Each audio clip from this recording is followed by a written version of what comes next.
Okay, everyone can see now. You can start presenting. Okay. So this is our presentation, the full circle, scouting, strategy, and drive team. So the full circle basically means that we implement scouting, strategy, and into drive team, robot design, and all aspects of our robotics journey. So I'm Haran Kathari. I'm our scouting lead, and I'm a senior. I'm Jay Patel. I'm the driver coach and the strategy lead, and I'm a current junior. My name is Kanish Sahaye. I'm the driver, program lead, and I'm a senior on the team. So who are we? Okay, so we are Team 1261. We've operated in Georgia for over 20 years. We've been multiple times state finalists. We've ranked top 50 in the world in 2024, and we won a bunch of winners. So let's go over our agenda. So first off, we'll start off with the scouting fundamentals. Then we'll see how strategy affects our robot design. Then we'll go into data collection and how we train our scouters, match strategy and drive team execution, and then lastly we'll go in with alliance selection and competitive decisions. So what is scouting? Scouting is using data to make decisions. So you want to learn about the strengths and weaknesses about other teams and your own teams to optimize match strategy and also alliance selection so you can win in both qualifications and playoffs. And it's a growing industry outside of robotics. Like data analytics is growing and it has a lot of jobs in the current job market. So how does scouting help you win matches? Well, I mean, it's pretty simple. If you know exactly what you can do, what your alliance can do, and what the opponents can do, you're able to kind of form the most optimal strategy possible. And so it also helps engage other teammates as well, people who might not be able to do on a drive team or pit crew, by allowing them to still have a major influence in the team and allow them to better understand the power dynamics and how robotics works. This is also very important at the world's level because you're playing with a lot of teams that you've never seen before in competition and a lot of teams that you don't know personally. So what this does is it allows you to have an edge up over the other teams or the other alliances because you have a much better understanding of the dynamics and the strategy of what's going on. Therefore, you're able to oftentimes build a more effective and a more strong strategy due to your increased knowledge about every robot in the alliance. So how we use our strategy for robot design. At kickoff, we look at the most important game elements and what we hope to accomplish for this season. For example, focusing coral or focusing algae would be some of the important game elements you would try to understand and look at. Then we plan around the essential elements of the competition at the highest level before it starts. So what that means is we look at what other teams are doing, from robot in 3 days to other teams that have just done robot reveals, and we see what they've done. And then we started analyzing this year's manual and realized that L4 and L3 coral would be our main focus, even if it meant to sacrifice climb and algae because of the high points. So how do you want to maximize points? You want to find traps. Traps are also called red herrings. So things that are going to be beneficial but might negatively impact your overall robot performance. What game pieces get you the most points? So in our heads, that was the coral, and how to limit cycle time and make it the most efficient. And additionally, we plan around like certain elements. Like our team likes to have a sword drive every year, so we plan around that as well for robot design. So this is our scouting app, Line Link. So I'll just go through and explain every page of our scouting app. So the first page is just a setup page. We put member of team as multiple teams use our scouting app across the state of Georgia.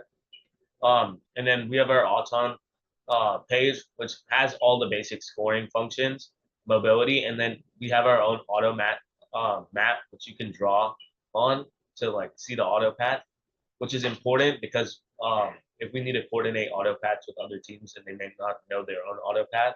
And then teleop page, it's like this similar to the previous one, except we added algae removed because we saw that as a team, we wanted teams that could remove algae fast and net because that was our weakness. So we could score L4 and L3 more efficiently.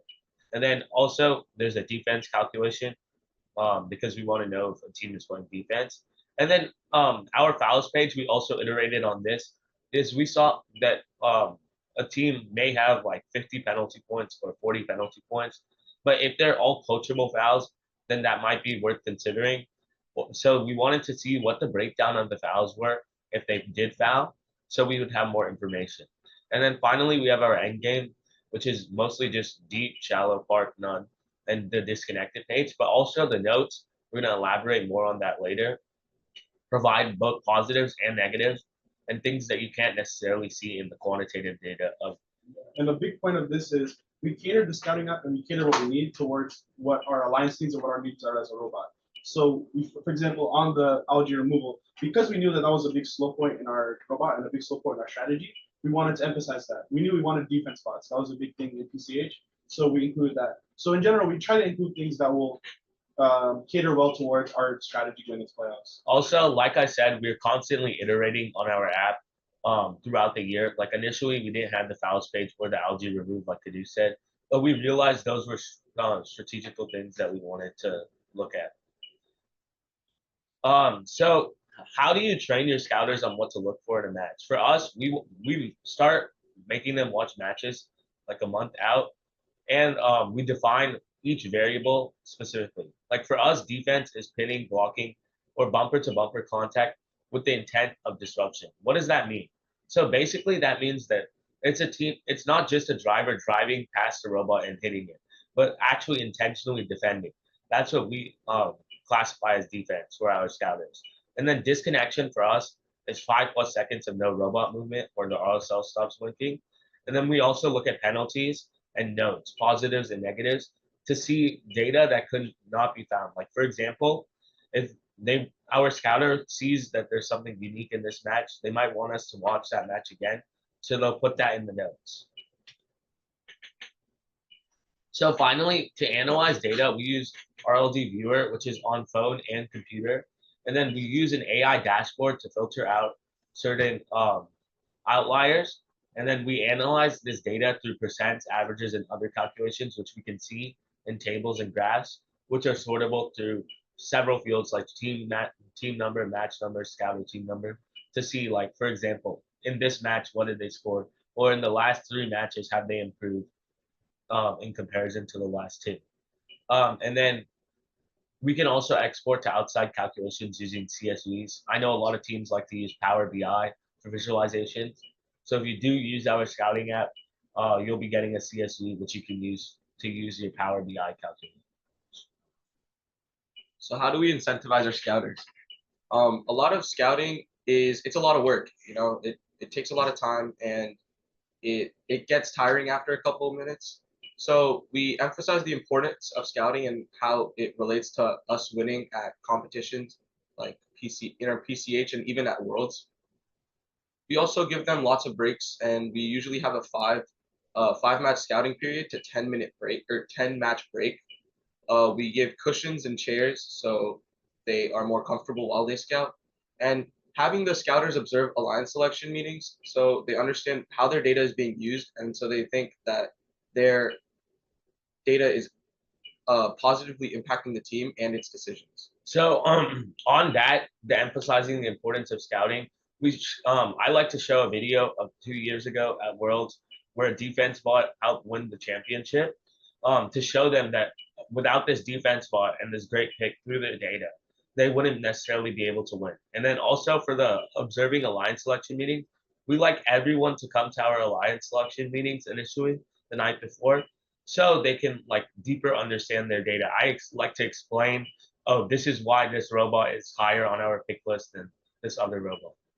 And it can also help to have the scouters there individually, because a lot of times there's stuff that doesn't necessarily shine through notes or through scouting data that they can bring up and mention during certain matches. They can say, I watched this team and I saw them do this specific thing that I think would very much be impactful on our decision making. Especially since they have a different perspective than a lot of us. Like Jay and Caduce are mostly obviously in the drive team or in the pits, so they might not be able to see certain things that our scouters will be able to. So how do we use scouting data to optimize drive team strategy? Really what we do is we want to make sure that everybody's filling the role that makes them the most effective on our alliance. And the best way that we can do that is by analyzing their data, seeing where their strengths are, seeing where their weaknesses are, and then using that to help everybody direct in the best possible direction. So the first thing that we can do is stuff like endgame strategy. Climb was a very clear difference maker in this game. So something that we did a lot was we analyzed how often does this team climb, how long does it take them to climb, and we use that to kind of determine, okay, when should we stop scoring, when should we shift into that other phase. Another major thing is analyzing the gap between our team and other teams. So the gap between our alliance and the other alliances to see how comfortably do we think we're going to win this match. Is it going to be a big, close match that we have to really grind for? And that'll change how much we really focus on RP versus maximizing our score. How should we send defense and major things like that. And the big thing is we want to kind of approach it in a way where there's multiple game phases and everybody should know their role in every game phase. So during Auton, what is your role? When we're on offense, what do we do? If there's a defense coming, what does everybody do? And making sure that no matter what the situation is, everybody already has their role and their plan set out from the beginning. Also, we use certain things like the foul data and the notes that we collected. Like, for example, if you see that a team is constantly doing auton fouls, we might look at their auton and be like, hey, what's going on? And like, and also like fouls in general, like pinning fouls, we might need to coach them up to improve the effectiveness of that defense without getting fouls. And then we like to approach every match like a soccer manager. So we assign roles based on the data and the game phases, like Caduce said. So we just like to have everything using the scouting data, mainly for drive team strategy. Although like we have other metrics as well, which we'll talk about soon. So contingencies and strat change within matches. As Cruz said, each robot has a role if something does occur. But since matches are always changing and somebody can always disconnect, break, underperform, or we just didn't see anything coming, like unexpected defense, we always prepare a plan B for scoring routes if defense is stronger than expected or if we get random defense. We also have to make quick callouts or adjust on the fly for a robot disconnection, or if a robot starts underperforming, we have to fill in those gaps so we can make sure we win or score the RPs that we need. And then we use live feedback from the coaches. So what I would do to, I'd give communications to Caduce, and he would switch from focusing mainly on RP if we're losing to more scoring, so higher scoring games, so we get the win. And lastly, just remaining calm and flexible behind the glass is really important so you don't disrupt the overall performance or affect your driver's mentality as they're going in. So by having contingencies already made for a lot of these things, we save our drivers and the other drive teams from stressing out on, oh, what's gonna happen? What are we doing? Because we have a plan and we're ready for like each occurrence. And if we're not, we still have a great driver coach who's very flexible and willing to change his strategy as well. So there are clear differences between playoff and qualification strategy, especially for us. The way we approach competitions, especially during qualification, is we always want to maximize our qualification as much as possible and rank as high as possible because we prefer to be on the alliance captain and be in the highest alliance possible. So the way that we do that is obviously by maximizing the amount of ranking points that we can score per match. Oftentimes, this can even mean scoring less in favor of optimizing for ranking points. So for example, in this game, you had to score Coral on all four levels, which led to a slight decrease in the amount of scoring potential you had. However, it was a massive difference in terms of ranking. The way that we do that is by analyzing other teams' data, analyzing where can you score, what capabilities do you have, can you climb, for example, for the climb RP. And based on those roles, we're able to kind of optimize how we should send everybody to get the RP as fast as possible so we can switch back into that maximizing score plan. This often means also limiting the amount of defense that we're using in favor of having everybody maximizing our offensive potential for the RP. The other thing that we do a lot of the time is during playoffs, we'll completely shift our strategy towards more L4 bots, more L3 bots. We look much heavily towards algae and find robots because those are things that are going to help you when you're in those 5-point, 10-point margins to really get over the edge and win those matches because that's all that matters in playoffs. Yeah, like Caduce said, a lot of times we found this year that a lot of robots that could score L1, they also play defense. So that defense would be effective to win the match, potentially. However, if it was a large deficit and we knew that there was a low likelihood of us winning the match due to like multiple strong scoring teams on the other alliance, we might have had them score L1 just to get the RP for the each level. So drive team operation and mentality. At the beginning of each match, me and Cruz will have a conversation about what we want to get out of it. So if we want to focus on RP, what RPs we're going to be focusing on, or if we're going to be going for a high score match. So the communication is always important between the entire drive team. So make sure everybody's on the same page. We try staying on the same, stay positive, even if we have made previous mistakes in matches before.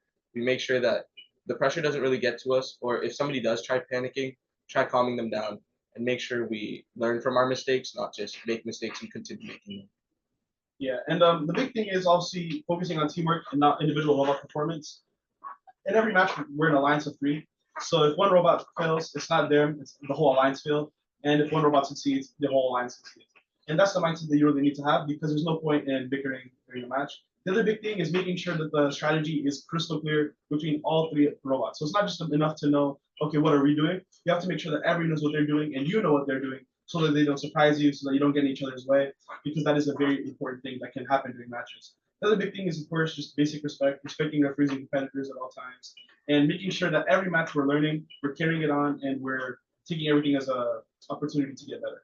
So as a team, we like to do certain things like the driver coach for us will never tell our driver that, oh, we're behind 40 points or we're behind this, because we don't want our driver to have that mentality and be even more stressed out. So that's what we mean by a lot of times staying positive under pressure.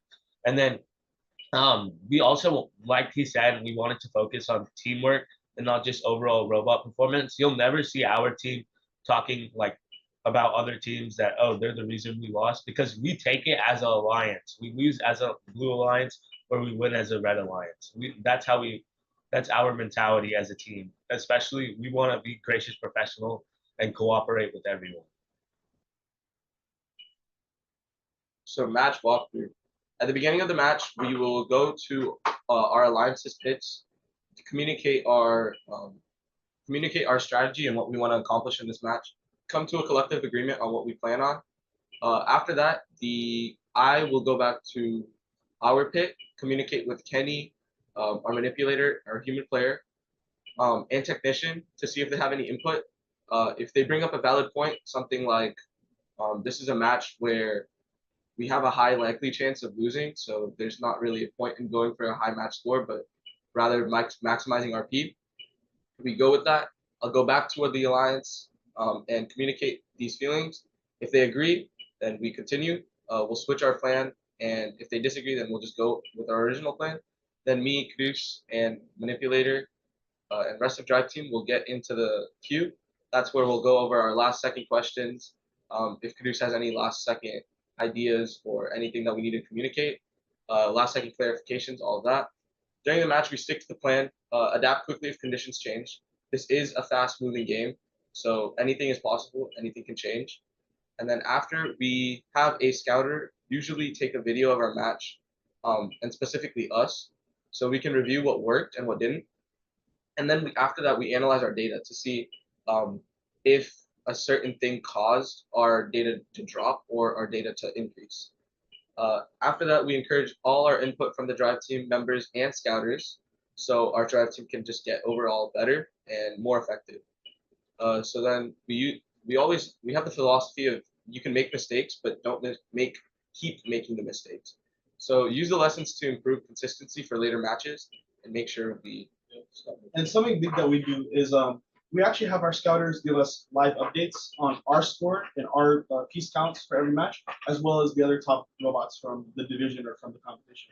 And what this helps us do is a lot of times, as a driver or a coach, you can kind of get in your head and think that was a really bad match. But then when the data comes back and you actually look at it, you see you scored 3 more coral than you ever have in another match.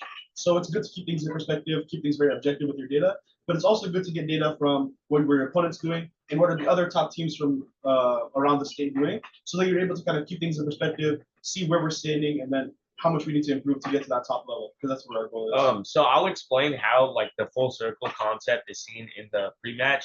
Like we use, I see the scouting data for all the teams on our team, and alliance and the other alliance, and I send it to Jay explaining like this is the averages, this is the app, and like screenshots of our data so that you can better make the strategy. Additionally, post-match, during the match, I'm taking notes in the stands and analyzing the video. So as soon as the match is done, I inform Jay and Caduce of what we could do better, or from my perspective, as honestly, scouters have a completely different perspective because there's a bird's eye view versus like a direct view behind the glass. And then, like Caduce said, a lot of times a drive team member might think, oh, we lost this match because we messed up. But we don't view it like that, because once we see the data that we send in our Slack, he can see that, oh, we actually scored 15 coral, even though we lost. So we may have had a great game, but for whatever reason, we lost. So that way, he realizes that, oh, we didn't have a bad match, and we're actually doing good. So in our scouting meetings, like we said earlier, we include all of our members who want to participate and give their observation. So first, we go through all the notes and observation. Sorry. I record it alongside the data. So basically, we look at the data from RLD that we collected and our graphs and calculations. And then also personally, I think I encourage every scouting lead to do this. I take notes on almost every match that I can, physically looking through each robot and seeing, oh, this is what's happening, this is what's going on, so that I know a reference point just besides the data. And then I can sweep through and find robots of interest. So before we even go into looking at the data or the like initial perspectives, I have my own perspective of each team, and I generally know where I would rank them in my brain. Obviously, my notes sometimes, because I may not watch one or two matches of a team, they oftentimes could not align exactly with the data, but we use that and multiple other factors in order to make the best picks possible. So looking at the robots of interest that we find, so like for example, we'll make a list of each scoring element, like for example, an algae robot, a defense robot, an L4 robot, an L1 robot. So and list for all of those. So finding those robots of interest from the notes and the observations, and also scouter recommendation or drive team compatibility that I've asked drive team for. We can sort them by watching game video. We look at their strategy compatibility. So what do we want in an alliance partner? And do we know that we work well with that team as a drive team? Because a lot of times our driver coach and our driver give feedback on, oh, this team was great to work with. And we really liked working with them as they were ready to adapt and quick to adapt on strategy changes. And then we rank them in the different categories. So when time comes for alliance selection, we have a list from the previous night. It changes some based on the next day's matches, especially if a robot obviously like breaks down or has major technical issues or just falls off the cliff for scoring. But overall, our list remains relatively the same due to our comprehensive scouting. So we're ready with our list. And then as we choose or get chosen, we merge our list with our alliance partners and are ready for a better like list and our future. Do you have anything to add? So this is our scouting alliance line link. I've talked about it several times throughout this presentation. So you got lots of benefits of participating. So we like to check our data against your guys's, and we agree that data checks of all of our data will lead to better data in general. As if you have multiple people saying the same thing, it's more than likely it's true. And then it also gives you a strong alliance of like interconnected PCH teams that are all interconnected using RLD and our scouting app.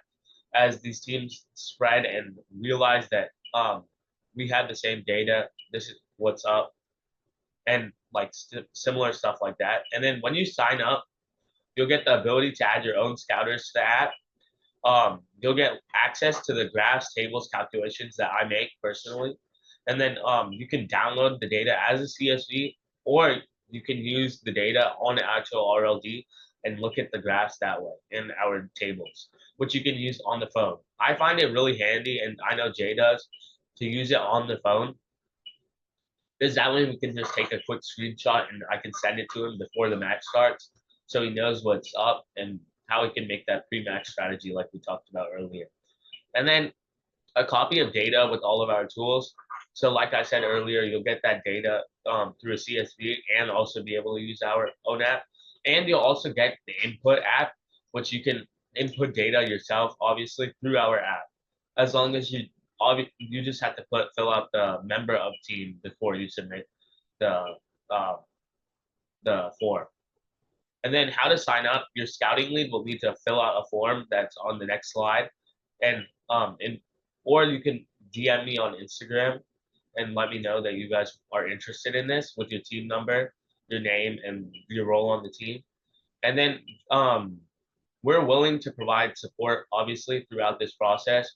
And we have like outreach, and you guys will get an email if you do sign up explaining, hey, this is how you set it up and this is what you use it for, so you guys can be ready. And then across the season, especially at competition, plenty of teams walk up to me and are like, hey, can you help explain this for us, or how does this work within the app? And I'm always willing to help. And then if you ever need me at competition, you can just go to the pits and ask one of these two, that Haran, can you lead me to Haran? Normally I'm in the stands. Or if not, you can, if you don't remember my name, you can just say the scouting lead and they'll know.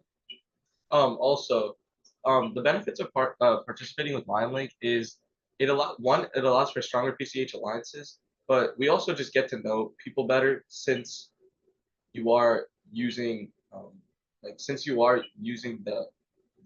app that Haran made.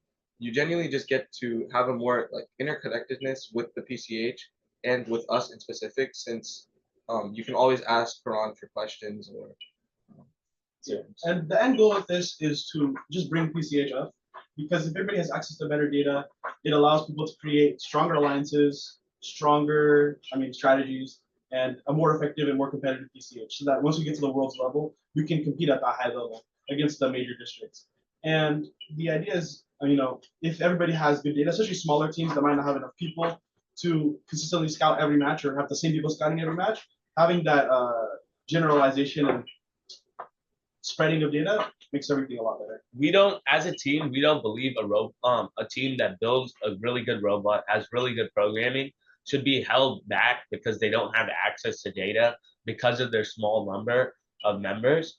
Because honestly, like Kadu said, we want teams that are very competitive, as iron sharpens iron, and then we'll be ready at a world stage to compete. So this is our contact information. Like I said, I'm the scouting lead. My Instagram, my email is attached. Jay? I'm the strat lead. My email as well as my Instagram is also attached. Yeah, so I'm programming lead and driver. So anything programming related, driving related, I'm there. And then this is our exit ticket. It has the sign up for LionLink, and also like some information about our presentation.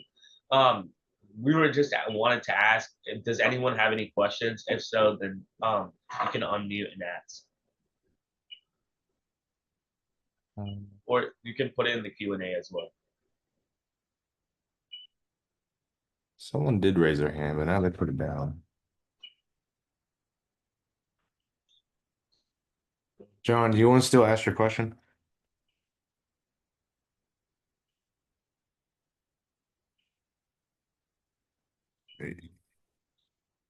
You can unmute and ask the question. Or just put it in the chat. Just put it in the chat. You show the slide of, yeah, we can. Let me get that. And then do you want me to explain anything in more detail, or? John, you're still muted.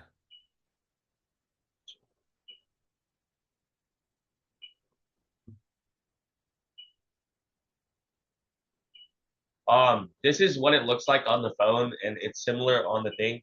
And then the main thing that I really like about the app is, and Jay can testify to this, is like I really like seeing the Auton maps of different teams and seeing what different autos they have.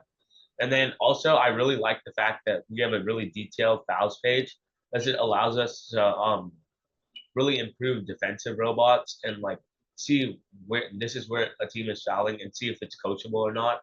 Because we don't want to just because a team may have an inexperienced drive team that may not know these certain fouls, we don't want to not pick them because of that. Okay, any other questions? Comments? And I'll go back to the slide. This is, you guys can all scan the QR code.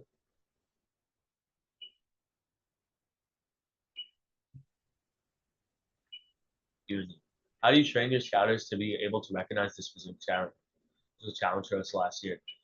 So we train our scouters by like watching the matches from like the last month before competition, and then different competitions. And a lot of times, week ones, a lot of teams do these fouls. So I'll point it out, pause the video, and be like, "This is this foul." And then also, when we explain, like, let me pull back the fouls page.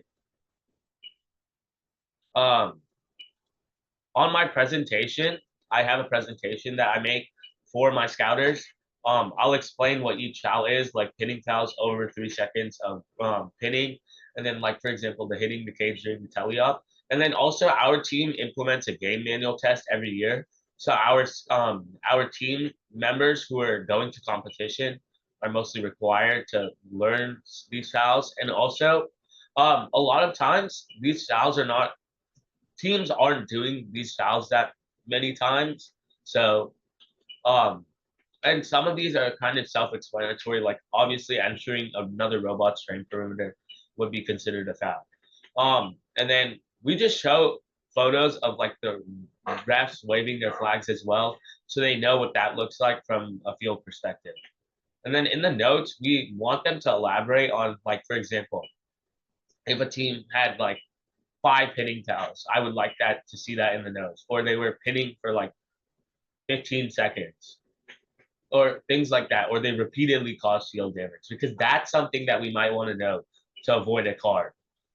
Yeah, and a big thing is also we often train them to just look at the ref if they're not sure, and if you see the ref waving that flag, to put it down in the notes, so that even if they don't know what specific foul is going on or specifically what happened, we can see that there was a foul in that match, and then one of our more advanced scouters can actually go look at it themselves, personally review it, and then get a better understanding of what actually happened in that match, so that we have all the information that we need. Any more questions? Thank you, that's great. How do you consolidate all the notes data? So we sort the notes data by the team number. Like earlier, I mentioned that we can sort the data through the team number and match number. So we can sort it on RLG using our graph, and there's like a notes page. And then also I like for my team members to just additionally put like M1 in parentheses after the notes. So in case like we can just see, I like to see the notes as an aggregate, so then I can see what specific match, because a lot of times these notes are helpful to watch back the matches and see that, like for example, if I see that a team has like 40 penalty points, my team member says, oh, they pinned fouled like 30 times.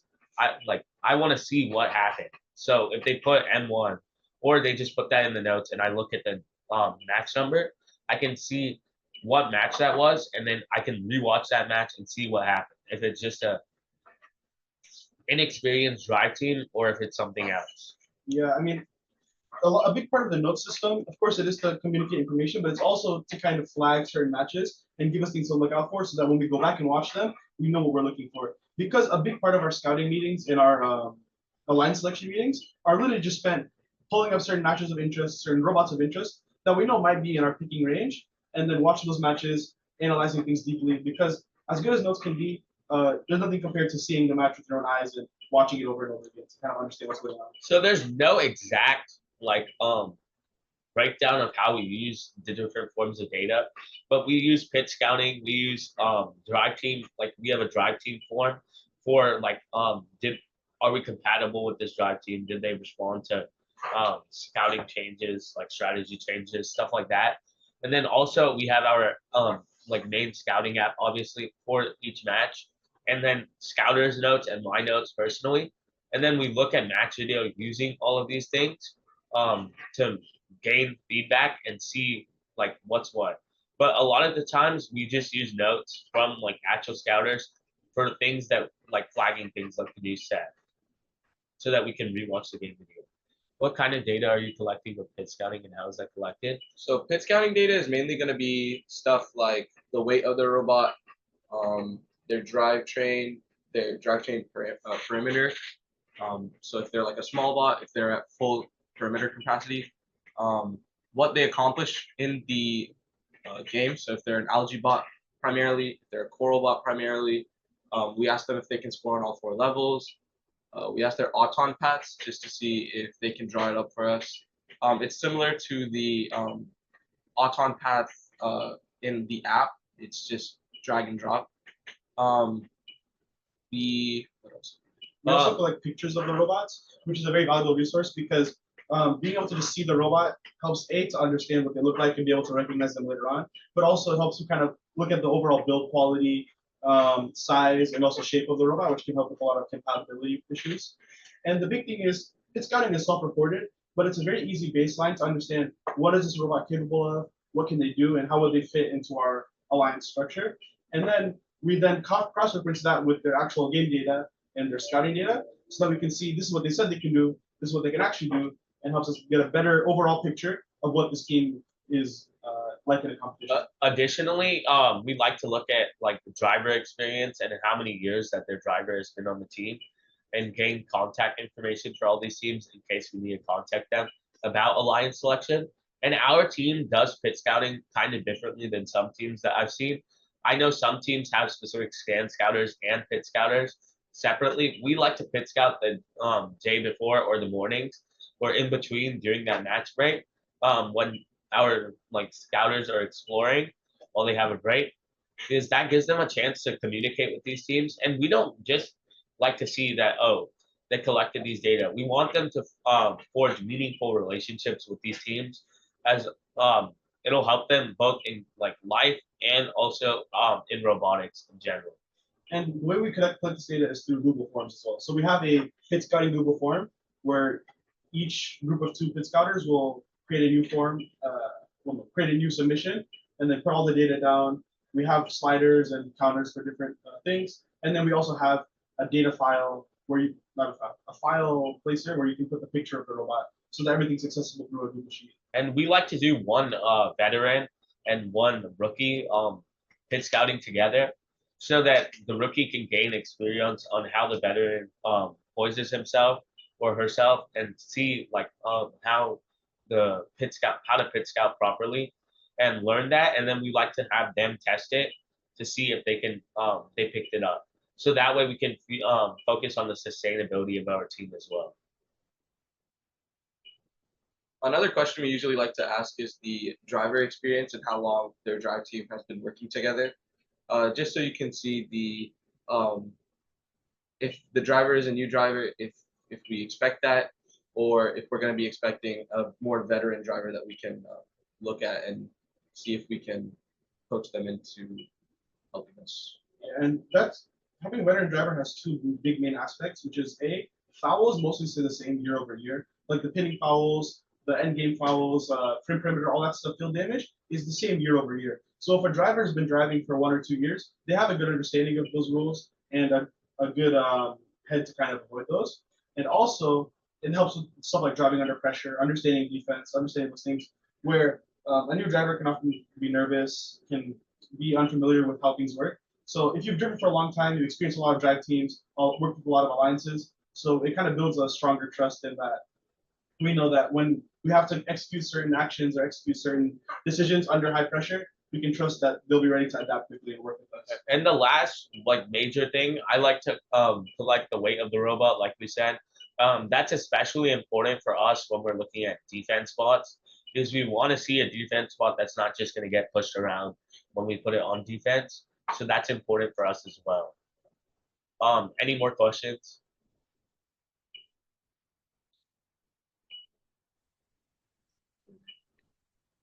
That's the one.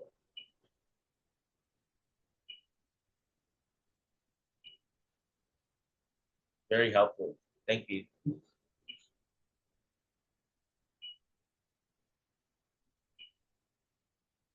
And then I'm gonna go back to the slide with our QR code in case anyone hasn't gotten a chance to scan it. And then any more questions?